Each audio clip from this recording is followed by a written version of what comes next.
On today's episode, the Chicago Blackhawks are finally back in action tonight, taking on the Anaheim Ducks after their 10-day break for the All-Star game. I'll get into a preview of this bottom feeder matchup and plenty more right here on Locked On Blackhawks. You're Locked On Blackhawks, your daily podcast on the Chicago Blackhawks. Part of the Locked On Podcast Network, your team every day.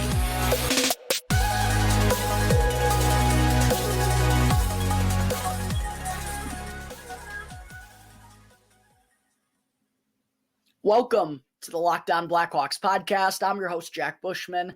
You can find me out on Twitter at JackBushman2, or you can also go and check out my Strictly Blackhawks account at Talkin' Hockey for all the latest Blackhawks news and updates.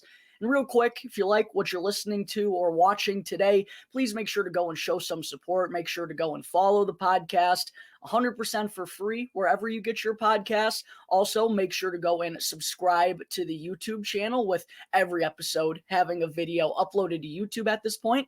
It only makes sense to go and do so. It's also 100% for free. It only takes 2 seconds to go and click that button, and it really does help me out tremendously. And you're also going to want to be sure to leave me a review on either Apple Podcasts or on Spotify, because for those of you who still may be unaware at this point, I'll be giving away 2 free Blackhawks tickets to a game sometime in the second half of the regular season. As I mentioned on yesterday's show, as of right now, it's looking like it's going to be March 28th against the Dallas Stars. And all you have to do in order to qualify, first, you have to either leave me a review on Apple Podcasts or on Spotify. Bonus points to those of you who leave me a 5-star review. I would greatly appreciate that as well. And you're also going to want to be sure to drop the name of your YouTube channel in that review, because you also have to subscribe to Locked On Blackhawks on YouTube to be qualified to win those 2 free tickets. You have to do both. So please make sure to go do all of that good stuff. While you're checking out the YouTube channel and subscribing to it, make sure to smash the like button down below on today's video.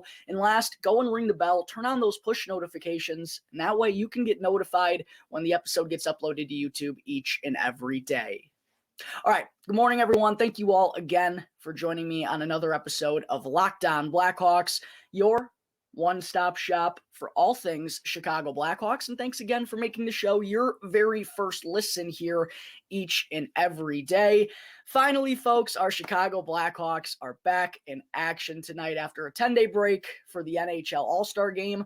The Hawks are taking on the Anaheim Ducks at the United Center tonight. It's 7:30 p.m. Central Time puck drop for those of you who are curious. And the Ducks have actually already returned to action post All-Star break. Last night they took on the Dallas Stars and wound up losing 3-2 in overtime. So they managed to pick up a point with that loss. And last night, actually, the return to the NHL went pretty well for the Blackhawks tank situation right now, because not only did the Ducks pick up a point, but the Arizona Coyotes also came out on top of the Minnesota Wild by a score of 3-2 to earn 2 points as well.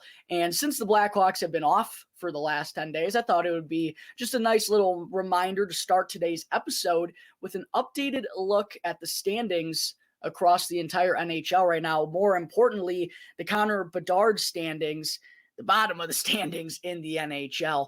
But with that win last night, the Coyotes have now moved up to 40 points through 51 games this season. That's 6 more points than the Blackhawks currently have, but they have also played 3 more games. And that's going to be, for those who have already looked ahead on the schedule, the Arizona Coyotes are coming to town to take on the Blackhawks at the UC on Friday night. So you can tell that's going to be a pretty meaningful matchup when those two teams duke it out. And then for the Ducks, with the overtime loss that I mentioned last night, they have 38 points now on the season. That's 4 more than the Blackhawks have. They've also played 3 more games than Chicago at this point. That leaves the Blackhawks currently in second to last place in the NHL standings. The Arizona Coyotes are 4th to last.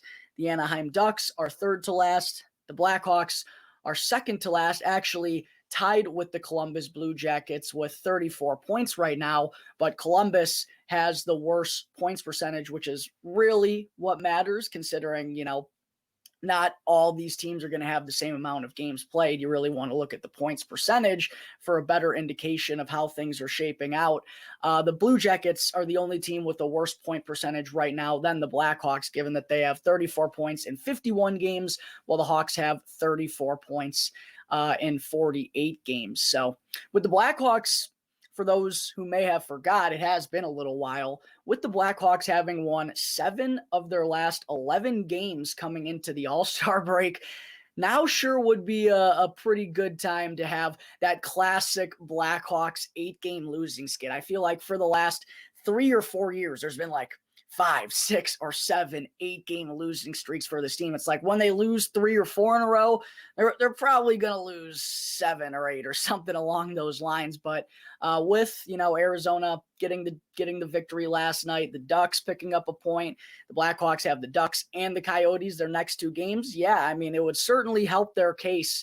And would have them sitting pretty entering their road trip on Saturday, which starts out in Winnipeg, by losing these next 2 games against fellow competitors in the Connor Bedard watch right now. But yes, as I referenced, I do want to talk about this matchup in particular for just a second here. Anaheim Ducks coming into the United Center tonight to take on the Chicago Blackhawks.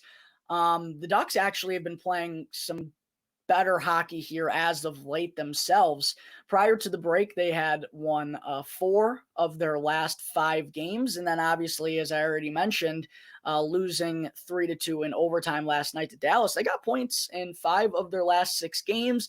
The Blackhawks have won 7 of their last 11. Kind of an interesting situation for these two teams to be squaring off against one another. But looking at some of the numbers between the Blackhawks and the Ducks, I did kind of want to take a dive at the team statistics while we're talking about this matchup for a second, because some of the ugliest team numbers across the entire NHL. The Ducks rank dead last in both goals scored and goals against. The Blackhawks are 31st in goals scored per game, 27th actually. They've moved up in goals against per game. The Ducks, these are some abysmal numbers, and the Blackhawks aren't all that pretty themselves. The Hawks are 24th in the league on the power play, 23rd on the penalty kill. The Ducks are 29th in both special teams categories. So yeah, truly a bottom feeder matchup tonight at the United Center. It's going to be interesting to see who comes out with 2 points here in this matchup. Obviously, neither team's players are doing the tanking. It's all the front office stuff. So, these guys are going to be battling, but the fan bases behind them are going to be wanting each of their respected teams to lose. It's a very odd situation to be in, honestly. But this is what happens when you tank, when you're thinking about the future, when you have a lot of franchise-altering players potentially in the upcoming NHL draft. We're going to see a whole lot of this out of a lot of the bottom teams in the NHL standings the rest of the way. Buckle up, Blackhawks fans. There are certainly going to be a lot of losses coming here post-All-Star break. The trade deadline, as I talked about on yesterday's episode, is less than a month away now. By the way, quick plug for those of you who haven't checked out yesterday's show, make sure to go and do that. I talked about some updated rumors and what we're hearing across the NHL right now as far as trade discussions and trade talks. We've seen a couple of trades already go down, most notably Bo Horvat. The expectation is that, Jonathan Toews and Patrick Kane, their agent, has either already talked to the Blackhawks front office or that's going to happen within the next couple of days. So expect the process to start picking up here rather soon. We don't have an official decision yet, obviously, from Jonathan Toews or Patrick Kane. There's plenty of other guys, though, that could be on the move, and you got to think we're going to hear some sort of update on Kane or Toews and what they want to do. Maybe they still don't know up to this point, and maybe they won't right up until the deadline, but I have a feeling we're going to hear a little bit more on their mindsets, or at least what they're wanting to do or which way they are kind of leaning at this point now that things are really starting to ramp up here. So make sure to go and check out yesterday's episode. I also talked about all the latest injury updates. Frank Nazar, first-round pick in the 2022 NHL draft. We've received some good news on him here as of late. So make sure to go and check out yesterday's episode. It's honestly a whole lot more meaningful than this little preview I just did in tonight's matchup against the Anaheim Ducks. All right, there is my first thoughts on this meeting tonight between Chicago and Anaheim at the United Center. Coming up in just a moment, I will get into what we could see out of the Blackhawks lineup tonight. But first, I need to talk to you all about FanDuel. The NFL playoffs have reached the Super Bowl. It's less than a week away. And us over here at Locked On, we're really excited about our new betting partner because they're the #1 sportsbook in America right now. It's FanDuel.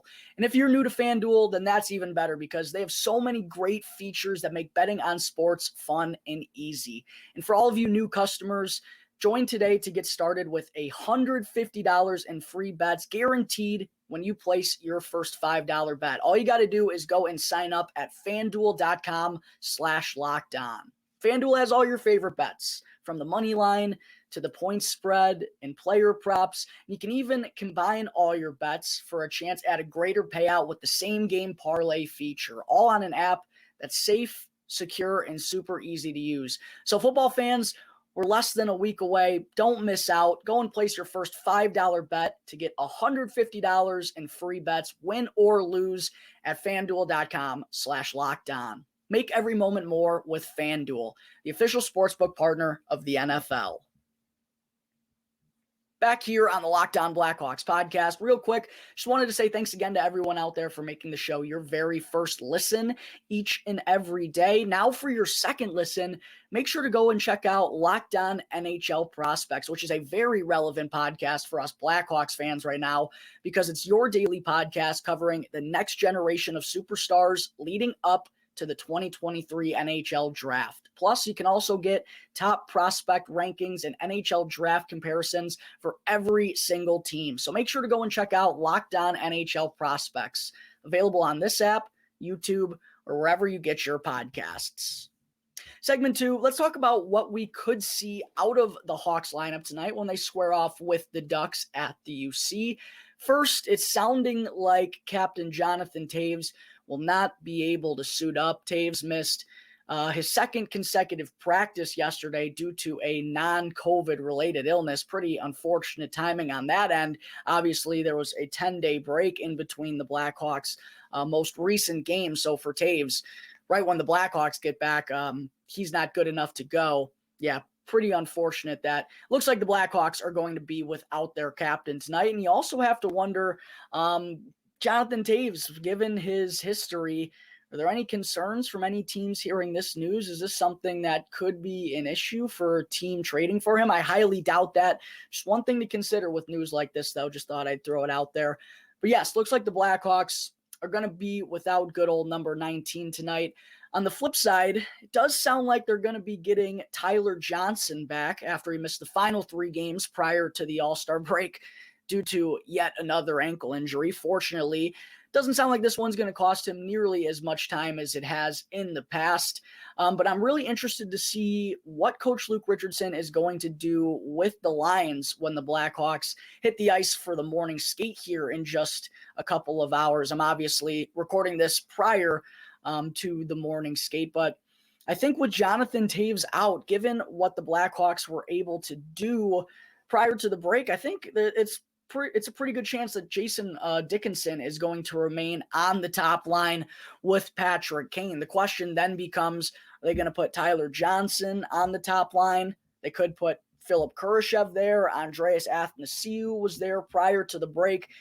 That's kind of the question mark of how the Blackhawks are going to go about things, although they could completely flip the script and Luke Richardson could be hitting the blender here this morning because he did say, I believe on Sunday, that he thought it was kind of to change things up offensively. So there is the possibility that we get some completely different looks that, I obviously can't predict, but just for the sake of going through a projected forward line and defensive pairings, projected lineup, I'm just going to go ahead and take a stab at this real quick. I'm going to guess that Tyler Johnson probably comes back on that top line in between Jason Dickinson and Patrick Kane.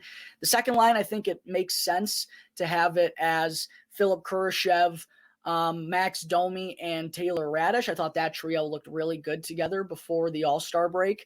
Then on the third line, you can put Andreas Athanasiou with Sam Lafferty and Colin Blackwell, who was playing for sure his best hockey of the season in those final few games before the break as well. Nice to see Colin Blackwell finally come alive, because really the first 40 games or so, he was a non-factor in a majority of those, if I'm being honest. And he's been playing at a different level and has brought out a different gear here as of late. So hopefully he can continue that. I expect, due to his recent play, that he's probably going to be the one bumped up into the lineup on the third line. And then the only three other healthy forwards that the Blackhawks have right now: Jonathan Toews, again, not looking like he's going to play tonight. Jujhar Khaira remains on long-term injured reserve. He's not quite ready to come back yet. So that would leave the fourth line as Boris Kachuk, Mackenzie Entwistle, and Reese Johnson, who is also, that trio was also doing some pretty good work prior to the break. So that's kind of what I expect the forward lines to be for the Blackhawks tonight. But again, Luke Richardson mentioned it's time to kind of change some things up. So don't be surprised if the Blackhawks go with a completely different look than what I just mentioned a moment ago. On the defensive side of things, though, it's a little bit more clear-cut. Philip Roos was returned to Rockford prior to the All-Star break. Isaac Phillips obviously was sent down a little before that. There's only 7 defensemen on the Blackhawks roster right now, and one of them is Jared Tenorti, and it doesn't sound like he's going to be ready to go by he's not going to be able to go by tonight. Sounds like his return will either come Friday against Arizona, or Saturday against Winnipeg. So that leaves the Blackhawks with 6 healthy defensemen at this point. Can darn sure expect Jake McCabe and Seth Jones to remain together as the top defensive pairing. Those two were really good the past few weeks. Seth Jones, I think, playing with more of a consistent anchor in Jake McCabe, it allows him in his offensive game to flourish a little bit more. There are still some weaknesses of his defensively. Most recently being brought out to Twitter was his issues with giving up the blue line too easily and letting puck carriers enter the blue line too easily. But I do think, since being paired with Jake McCabe, there's no doubt that Seth Jones has been playing his best hockey of the season. Expect them to remain as the top pairing. Second defensive pairing, Jack Johnson and Connor Murphy, and that leaves Caleb Jones and Ian Mitchell as the third defensive pairing. Going to be really interesting to see what happens to the Blackhawks defense once Jared Tenorti does return, though, as I mentioned on yesterday's episode as well. Does Ian Mitchell become the odd man out? Do they continue to go with a rotation? Does Jack Johnson finally get squeezed out of the lineup after playing in each and every game for the Blackhawks pre-All-Star break? Does Jake McCabe wind up getting traded? Maybe even Jack Johnson could get traded if there's any team interested. It is going to be fascinating to see what happens to the Blackhawks blue line here in the next month. In net for the Blackhawks, I mentioned yesterday, Jaxson Stauber has been recalled from Rockford again, as Alex Stalock is just not quite 100% as of this point, but is hopeful to go on the Blackhawks road trip starting Saturday. So with Stalock not being ready to go just yet, Stauber is back up in the NHL, but I'm not really sure if they're going to give him any action. He's been really good to his credit so far, but I don't know. We'll see. It's probably sounding like it's only going to be 2 games until Alex Stalock is able to come back. If he's not ready to go by Saturday against Winnipeg, I do think Stauber is going to get in one of those 2 games on Friday or Saturday night. But I do think Petr Mrazek is clearly the starter at this point, and he's going to get the go tonight in the first game post-All-Star break. And it was a tough way for Mrazek to wrap up the first half, as his stat line, for those of you who have been kind of following along to that all season long, I tweet out the goaltender stats for the Blackhawks starter prior to each and every game. So I've been easily following along with Mrazek's numbers. And after getting off to just a brutal start in the first month or two, his numbers had been kind of slowly and quietly creeping back to at least decent, like a .900 save percentage, a goals against average sub 4. Excuse me. And then he gets absolutely lit up, not even really his fault, by the Edmonton Oilers in that final game. And now he's up to a 4.05 goals against average, down to an .885 save percentage in 21 starts this season. In 7 career appearances against the Ducks, it's worth noting that Mrazek is 3-3-0 with a 2.47 goals against average and a 9.02 save percentage. So some decent past results against Anaheim, nothing too spectacular at the same time, but I do ultimately expect Mrazek to be the one to get the start in net for the Blackhawks. On the other end, for the Ducks last night, this being a back end of the back-to-back for them, John Gibson was the one who got the start in net against Dallas. So you would expect Anthony Stolarz, the backup, to be the one projected to go tonight against the Hawks. And not only have the Blackhawks had a lot of success against the Ducks in recent memory, off the top of my head, remember Patrick Kane's 8-point game, I think, that he had against the Ducks last season? It was something crazy like that. The Blackhawks absolutely lit up the Anaheim Ducks. As I just mentioned, some really good recent results against this team. They've also had really good results against Anthony Stolarz when he's been a member of their squad. He's the one who's projected to get the start in net tonight. So could we see an offensive frenzy on our hands at the UC? It seems like it's happened pretty often as of late against Anaheim. So just one thing to consider for those who may be interested in placing a wager down on this game. I think the over might not be the worst idea in the world. All right, there are the Blackhawks projected lines in the goaltender matchup for tonight's game at the United Center. Coming up in just a moment, I will talk for a quick second about some updates to the Blackhawks organization that we heard yesterday from President Jamie Faulkner. But first, I need to talk to you all about Athletic Greens and their new AG1 product, which is something that I simply try and get my one scoop of every single morning, because with just one scoop of AG1, you're absorbing 75 high quality vitamins, minerals, probiotics, and more to help you start your day. And this special blend of ingredients is incredible. It helps support your gut health, your nervous system, your immune system, your recovery, your energy, your focus, your aging. It helps with everything. And Athletic Greens was first created when the founder themselves experienced a ton of gut issues and ended up on a complicated supplement routine in order to recover. That used to cost them over $100 per day, believe it or not. But now Athletic Greens has created both an optimal and an affordable nutrition routine that'll cost you less than $3 per day, which is such a cheap and easy way to invest in both your health and your body. And I'm not kidding, folks. When I get my one scoop of AG1, I can feel the difference in the morning, whether it's, before I'm going to work or before I'm hopping on the podcast and recording the show, before I'm going and hitting the golf course with some of my buddies. I want to make sure that I have that edge to get me over the hump and get my day started magnificently. And that happens when I get my one scoop of AG1. I really do feel the difference.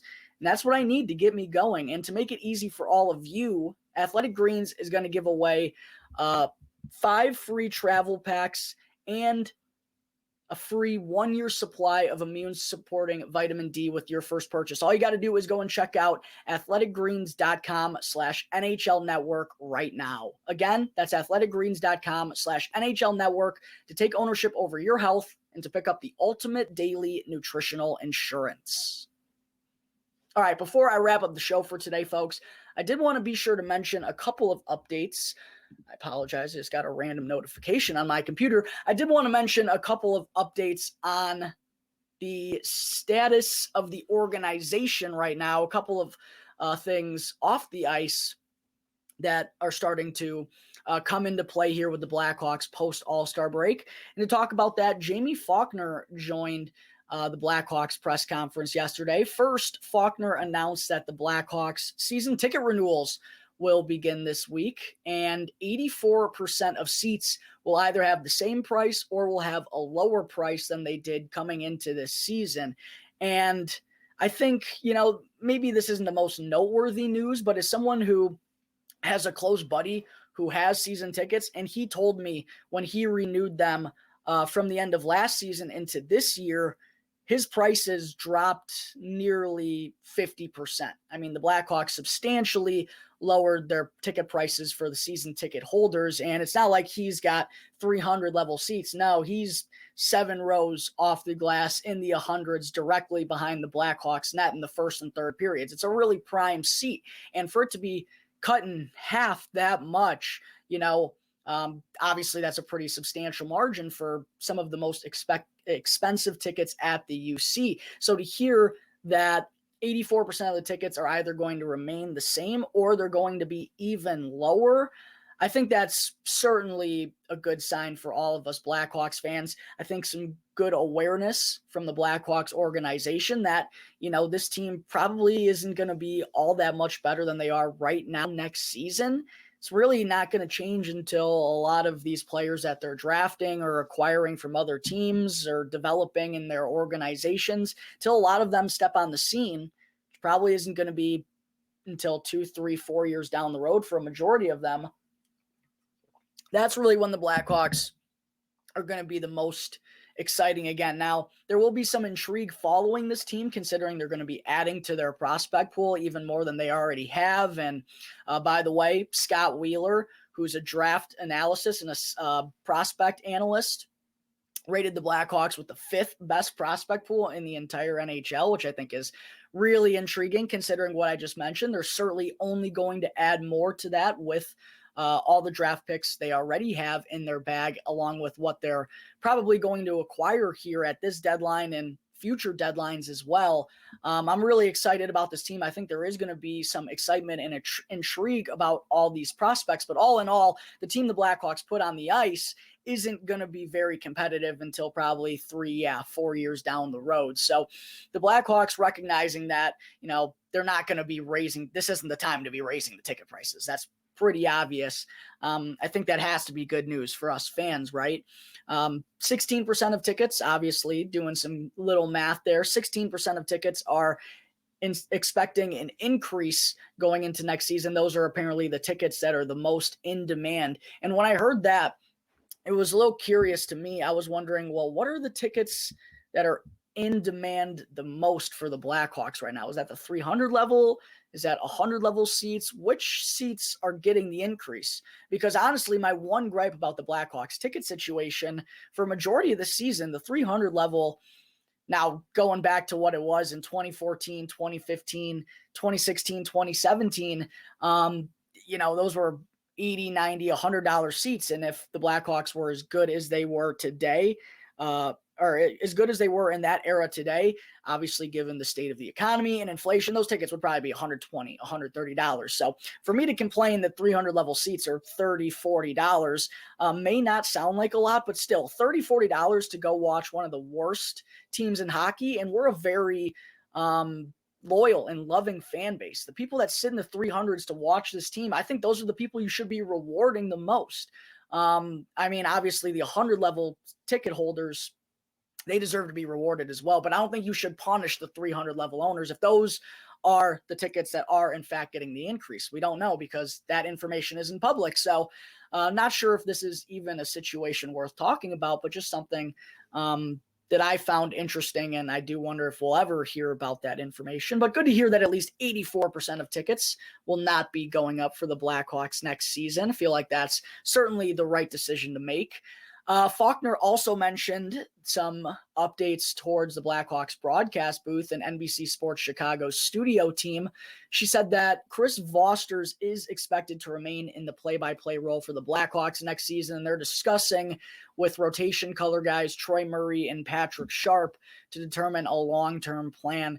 Not sure which way, honestly, that it's going to go right now. I think, Murray's obviously the more experienced man. He's been doing this for quite some time, was a really good player in and alone of itself.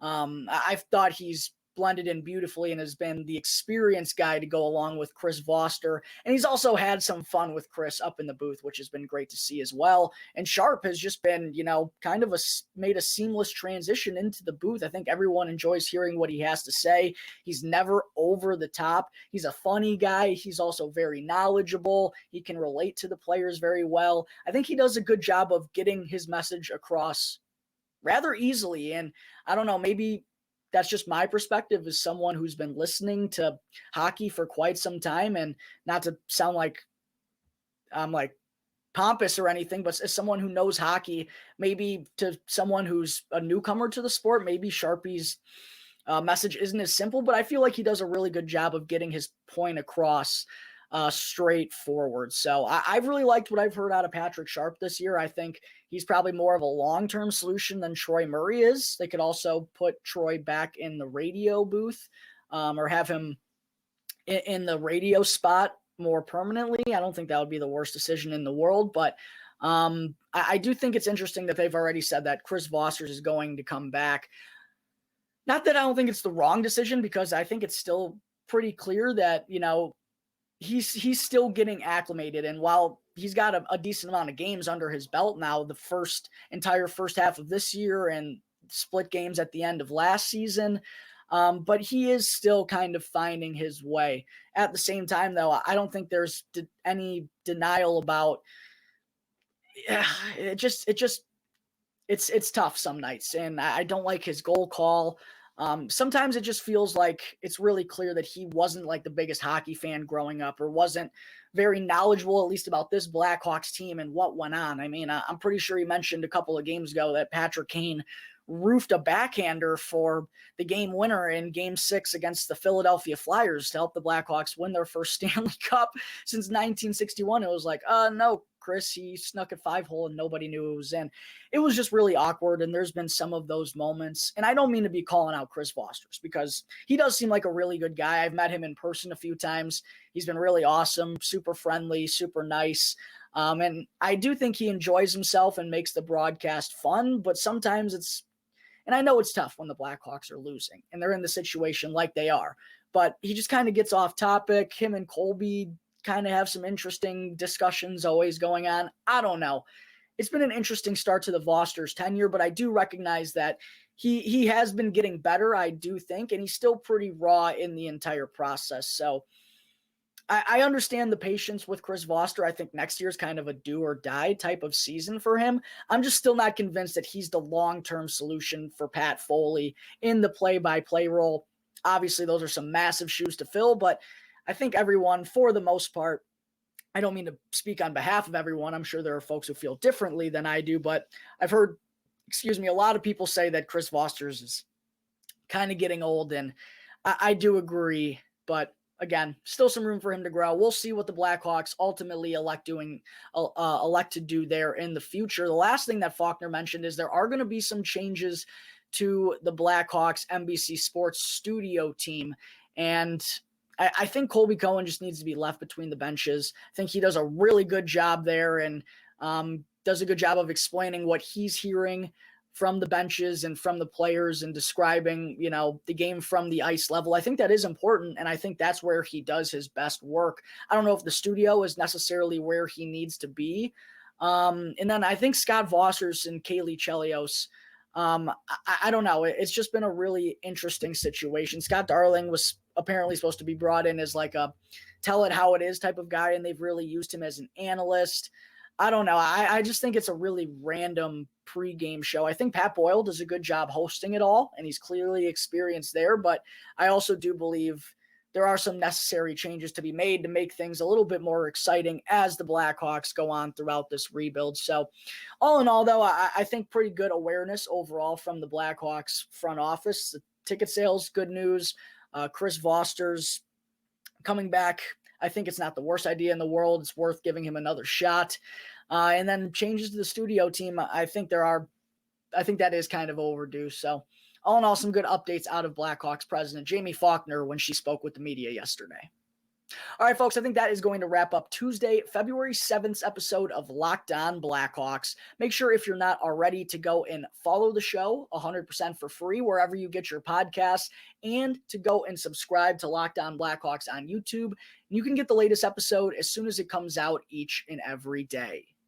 Once again, thank you all for tuning into today's episode. I'm your host, Jack Bushman. You can find me out on Twitter at JackBushman2, or you could also go and check out my Strictly Blackhawks account at Talkin' Hockey for all the latest Blackhawks news and updates. So until tomorrow's episode, that's going to do it here on the Locked On Blackhawks podcast, part of the Locked On Podcast Network, your team every day.